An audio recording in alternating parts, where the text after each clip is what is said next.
Bonjour à tous, ravi de vous retrouver pour ce nouveau numéro de la politique CNET LPCN pour les intimes.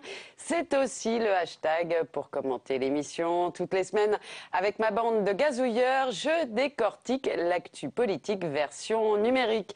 Mes gazouilleurs du jour, Aude Baron, bonjour. Bonjour Caroline. Vous êtes rédactrice en chef du Plus, le site de l'Obs, c'est une habituée de la politique CNET. À vos côtés, Thibaut Pézra, bonjour. Bonjour Caroline. Vous êtes journaliste à Marianne, en charge plus précisément de l'UMP. Bienvenue.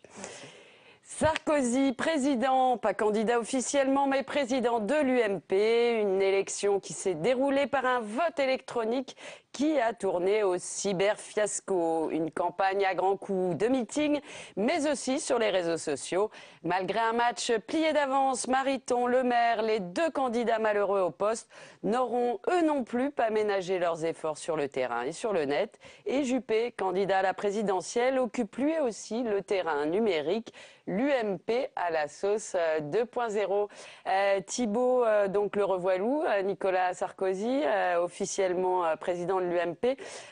Mais cette élection a été quand même assez chaotique, notamment via le vote électronique. Le vendredi soir, après l'ouverture du vote, il y a eu une attaque. La haute autorité de cette élection annonce dans un communiqué que l'élection a été victime d'une attaque informatique. Mais finalement, ils ont réussi à se protéger. Oui, parce qu'il y a quand même eu l'image qu'on voit là à l'écran de Luc Châtel devant les caméras de BFM TV, n'arrivant pas à accéder au site pour voter. Luc Châtel qui était à l'époque secrétaire général de l'UMP et qui est le garant de la bonne tenue de ces élections. Mais c'était pareil sur Twitter. Tout le monde, et notamment plein de personnes, plein de sources à moi à l'UMP, m'envoyaient des textos en me disant « mais j'arrive pas à voter, j'arrive pas à voter ». Et des gens qui, forcément, dans ces cas-là, se disent « c'est un complot contre moi ». Ou mon candidat, forcément. C'est le premier réflexe. Aude, visiblement, le site n'était pas assez sécurisé. Apparemment, ce qui se serait passé, c'est une attaque qu'on appelle par déni de service. Donc, en gros, pour schématiser, ça veut dire que plein d'internautes, mais c'est plutôt des robots, essaient de se connecter au site en même temps, ce qui fait que ça crée un afflux massif, trop massif, et le serveur ne peut plus supporter. Et du coup, le site plante. En gros, c'est comme si vous essayiez d'entrer à 50 à travers une porte. À un moment, voilà, ça bloque. Et ce qui est le problème, en fait, c'est que l'UMP avait cette fois essayé de tirer les leçons de ces expériences malheureuses précédentes. Mais si on regardait, il y avait deux prestataires principaux. L'un qui s'appelle OVH et qui, lui, est vraiment reconnu dans le milieu. Et l'autre qui était un prestataire qui était déjà expérimenté dans le vote électronique, mais pour des syndicats d'immeubles. Alors effectivement, on peut se dire que entre les syndicats d'immeubles et un parti national, c'est un peu le grand écart. Donc, et c'est vrai que ce que disait Thibaut, il y a eu des difficultés, mais il faut se mettre aussi à la place des sympathisants UMP qui, eux, n'avaient jamais d'ordinateur, qui n'étaient même pas habitués. Il ne faut pas oublier que les gens qui ont voté ne sont pas des gens qui sont forcément très web-friendly. Et d'ailleurs, c'est pour ça qu'ils dire qu'il n'y a que des vieux. Il n'y a pas que des vieux, mais disons que l'UMP a eu l'intelligence d'ouvrir certains locaux, justement, pour permettre aux gens de venir voter sur place. Et on a lu des reportages assez croustillants où des gens disaient « mais je ne sais pas me servir d'un ordinateur ». Et du coup, ils étaient un petit peu perdus. Donc, entre la technique qui, en elle-même, plante, plus les utilisateurs qui sont complètement perdus, c'est vrai que ça a été un petit peu rocambolesque. Alors justement là-dessus, il y a effectivement l'UMP qui a donné la possibilité aux internautes débutants de voter ensemble, mais il y avait quand même la haute autorité qui a été informée dès qu'il y avait plus de 5 votes sur la même adresse IP, donc la même adresse internet, il y avait un signalement qui remontait à la haute autorité pour éviter toutes les fraudes justement. Oui, parce que c'était censé éviter les bourrages d'urnes, enfin qu'on rappelle la COCOE. Exactement. Il y avait une première expérimentation qui avait été faite pendant la primaire à Paris, lors de laquelle Nathalie Kosciusko-Morizet avait été désignée candidate à la mairie de Paris. Il y a Aude qui reçoit beaucoup d'appels. Ces bugs ont suscité plein de commentaires sur les réseaux, beaucoup de railleries, et notamment du bras droit d'Alain Juppé, qui a été un véritable serial Twitter. Gilles Boyer. Voilà. Son nom est Gilles Boyer. Oui, un homme qui tweet avec beaucoup d'humour et qui, lui, s'était engagé en faveur de Bruno Le Maire et qui faisait des petites blagues. J'attends le deuxième tour, tout ça. Et oui, Gilles Boyer. Oui, ou pour Nicolas Sarkozy, appeler tel numéro. Pour Bruno Le Maire, appeler tel numéro. C'est 20 000 € par appel. Voilà. Mais heureusement qu'il était là parce qu'en fait, finalement, sur Twitter et Facebook, il ne s'est pas passé grand-chose. C'était finalement relativement classique, comme on avait l'habitude de le voir, alors que lui, il détonnait vraiment et on se disait enfin quelqu'un qui prend des risques. Alors après, forcément, c'est très clivant, mais au moins, il y a un peu de relief, il se passe quelque chose. Il a eu pas mal de trolls quand même, du coup, mais enfin, il les a un peu cherchés. Il les a complètement cherchés. Il peut s'en prendre qu'à lui-même. Et alors, dès qu'il est élu, Nicolas Sarkozy, il poste un message sur Facebook. C'est vraiment son réseau préféré, Aude, Facebook. Alors, ce qui est intéressant, c'est de voir que justement, si on compare le Facebook et le Twitter de Nicolas Sarkozy, quand il publie lui-même un message, il a copié la méthode Obama, c'est-à-dire qu'il signe avec ses initiales NS. Et si on regarde son Facebook, en fait, la veille du scrutin, pour encourager vraiment tout le monde à aller voter, là, on a eu le droit à un petit message NS. Et le message NS post-électoral, il l'a réservé à Twitter. Surtout, ce que je trouve intéressant, c'est la comparaison entre la communication de Sarkozy et de Le Maire, où Sarkozy, on sent que c'est très calculé, très maîtrisé, très ordonné, et Le Maire, Bruno Le Maire, lui, qui joue plutôt la carte de la proximité, comme il a essayé finalement de le faire sur le terrain, en s'adressant, il a publié des vidéos sur YouTube où il s'adresse directement à ses électeurs. On sent que sur Twitter, il y a beaucoup d'émotions, ça passe par des petites choses toutes bêtes, mais par des points d'exclamation, par des mots qui ont un trait au sentiment, et il essayait, voilà, comme on lui reproche d'être lisse, de créer une personnalité. Je suis d'accord avec toi, Aude, notamment quand tu dis que Nicolas Sarkozy, il y a un usage très professionnel des réseaux sociaux. C'est très simple. Il y a un message Facebook. Ensuite, on va découper ce message par tweet, qu'on va tweeter par petits bouts. Et puis, qui peut être très long, très fastidieux. Oui, ce qu'on appelle dans le milieu, on appelle ça flooder l'internaute. Alors qu'avec Bruno Le Maire, c'est vrai qu'il va y avoir, ça va être beaucoup plus artisanal, à tel point qu'il fait des erreurs. Il a quand même obtenu 30% au premier tour de cette élection à la présidence de l'UMP. Il n'a pas fait un seul tweet après son élection. Et Sarkozy donc a dépassé le million de fans sur sa page. Vous avez noté la petite méthode de communication. On dirait que c'est comme un animateur télé ou un chanteur. Le millionième fan sur Facebook a gagné une journée avec Nicolas Sarkozy. Et là, on a eu le droit au message encore signé NS. Et Mariton, alors lui, c'était plus tradit, comme...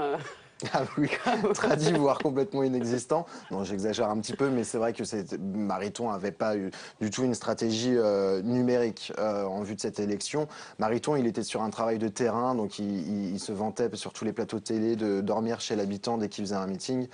Sur Twitter et Facebook, la stratégie est beaucoup plus limitée. Mais cela dit, il n'était pas très visible du grand public, parce qu'effectivement, il ne jouait pas forcément cette carte-là. En revanche, si on regardait vraiment sa communauté, ce sont des gens qui sont plutôt assez radicaux quand même, et eux étaient pour le coup très actifs, mais ça restait vraiment dans un microcosme en fait. Là tu fais référence notamment au réseau Manif pour tous. Exactement, voilà. exactement. Eh bien on va parler d'un autre sujet qui intéresse aussi les politiques. Scotchés, arrimés, rivés à nos smartphones, à nos réseaux, à notre flux d'infos, avec la généralisation de l'internet mobile, difficile aujourd'hui de déconnecter, voire impossible, ou alors de façon temporaire. Une récente enquête démontre que les internautes éprouveraient même dans leur grande majorité un sentiment d'angoisse quand ils sont déconnectés, tous accros au réseau. Aude, vous passez combien d'heures, vous, sur votre smartphone ? Alors, vous êtes journaliste, donc vous avez besoin d'être quand même connecté, de savoir tout ce qui se passe en permanence. Mais ce que je trouve intéressant dans votre question, c'est que vous ne dites pas justement combien de temps sur Internet, mais sur le smartphone, qui est vraiment devenu en fait quelque part un prolongement de notre main, et c'est appelé à le devenir de plus en plus, parce qu'aujourd'hui, justement, avec tout ce qui est montre connectée, objet connecté, ça va de plus en plus s'approprier, j'allais dire, jusqu'à notre personne, notre personnalité. Aujourd'hui, je reconnais que je dors à côté de mon téléphone, mais j'ai vécu une expérience intéressante, c'est que d'ailleurs, je m'en excuse, c'est pour ça que mon téléphone a sonné, c'est que c'était mon réveil pour prendre des médicaments. J'ai dû prendre une pause assez longue, en fait, pour des raisons de santé, et ça oblige, en fait, à se poser, et finalement, on se dit se déconnecter du travail, et quand on s'y oblige, c'est possible et ça fait beaucoup de bien. Ça fait du bien, ça génère pas une angoisse parce qu'il y a une étude disant que 64% des internautes finalement sont angoissés quand ils déconnectent, la peur de louper quelque chose, en quelque sorte. Moi, ça ne m'a pas angoissée. Après, je trouve que c'est juste qu'aussi, je pense qu'il faut aussi relativiser. Les moyens technologiques ont évolué et aujourd'hui, le téléphone est devenu quasiment l'unique moyen de se contacter les uns les autres et nombre d'entre nous n'ont pas de téléphone fixe chez eux. Je pense qu'il y a aussi, avec le smartphone, une chose qui a été inventée par le smartphone et qui amplifie ce phénomène, c'est le phénomène des notifications.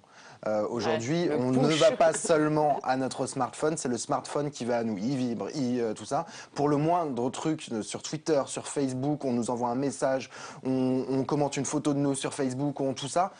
C'est le smartphone qui nous sollicite. C'est pas nous qui allons sur Facebook comme sur un ordinateur traditionnel, c'est le smartphone qui vient à nous et ça renforce cette dépendance. En même temps, on les accepte, les push. On n'est pas obligé les on devient accro finalement à nos notifications. On va regarder si on a aimé notre photo sur Instagram, si on a commenté notre dernier post sur Facebook. Vous passez combien de temps? Est-ce que ça vous arrive de déconnecter complètement de temps en temps ou pas du tout?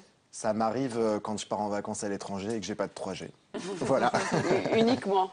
Non, ça peut m'arriver quand je dors aussi. Est-ce que aussi, Aude, c'est pas finalement qu'on est obligé aussi de se justifier? Par exemple, si on répond pas à un SMS, on est obligé de se justifier. Si on n'est pas connecté, on est presque obligé de se justifier. C'est comme si c'était devenu finalement la norme. Effectivement, et là, ce que je trouve intéressant, c'est qu'au début des téléphones portables, quand on avait ce mot magique, on pouvait voir qui nous appelait en fait. Donc on avait le choix de répondre ou de ne pas répondre. Et avec l'évolution des mœurs, aujourd'hui, si on ne répond pas, la personne non seulement va nous rappeler et il va nous dire mais pourquoi tu n'as pas répondu. Et finalement en fait tout l'usage et aussi tout à l'heure vous parliez des réseaux sociaux, des likes sur Instagram, sur Twitter et tout ça finalement ça entretient notre ego et au-delà du contact avec les autres on a aussi envie d'y retourner pour flatter un peu notre ego pour savoir justement si les gens ont liké ou pas parce que ça peut certains en tout cas considèrent ça un petit peu décevant quand on publie quelque chose et que personne ne nous aime. C'est devenu en fait le reflet finalement de notre personnalité. Dites-moi que vous m'aimez et dans ces cas-là, je serai plus heureux. Et alors, il y en a certains quand même qui ont tenté la déconnexion pendant un temps donné. Je pense à Thierry Crouzet, qu'on a tiré un livre, et à 2020 aussi, notre poteau 2020, qui à un moment s'est dit stop, j'en peux plus, je vois plus mes enfants, je suis complètement accro. Effectivement, quand ne serait-ce que ça, c'était une expérience qui est arrivée à tout le monde, d'aller au restaurant et de voir des gens en fait qui sont en couple par exemple et tous les deux accrochés à leur téléphone. Est-ce que c'est bien ou pas?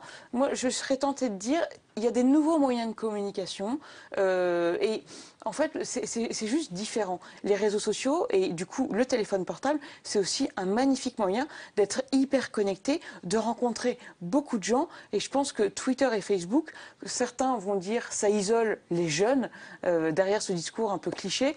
En vrai, quand on sait bien s'en servir, ça permet surtout de faire de formidables rencontres et de couper les barrières sociales et de rencontrer des gens que dans la vie, sans justement ces réseaux, on n'aurait pas forcément rencontré. Ouais, moi je suis un peu partagé. Effectivement, c'est des moyens de faire des rencontres et de rencontrer des gens qu'on n'aura jamais rencontrés dans notre cercle social. Après, il faut aussi se méfier de l'usage des réseaux sociaux dans la représentation de nous-mêmes qu'on donne. Les réseaux sociaux, et particulièrement Twitter et Instagram, sont des réseaux sociaux sur lesquels on se met en scène et sur lesquels on n'est parfois pas exactement nous-mêmes. Est-ce que vous saviez qu'il y avait des séjours digital détox? Ah non, je ne savais pas. Je devrais peut-être y aller. C'est près de Bordeaux, il y a un magnifique château et on peut aller... Mais alors on fait quoi du coup? On se déconnecte, voilà. On se boit du vin peut-être. Ah, oui. Ça vous dirait ça? Why not, si c'est pour boire du vin. Donc bonne résolution pour 2015, on déconnecte un petit peu. Mais continue d'aller sur le site internet et de lire la presse. Et puis d'aller sur les réseaux sociaux. Et puis il faut acheter Marianne aussi, en kiosque. Voilà, toute la pub est faite. Merci à tous les deux, merci à vous. Si vous souhaitez revoir cette émission en VOD, c'est publicsena.fr. Et puis bien sûr, j'attends vos commentaires, vos facéties sur mon compte Twitter. Salut à tous, à la semaine prochaine.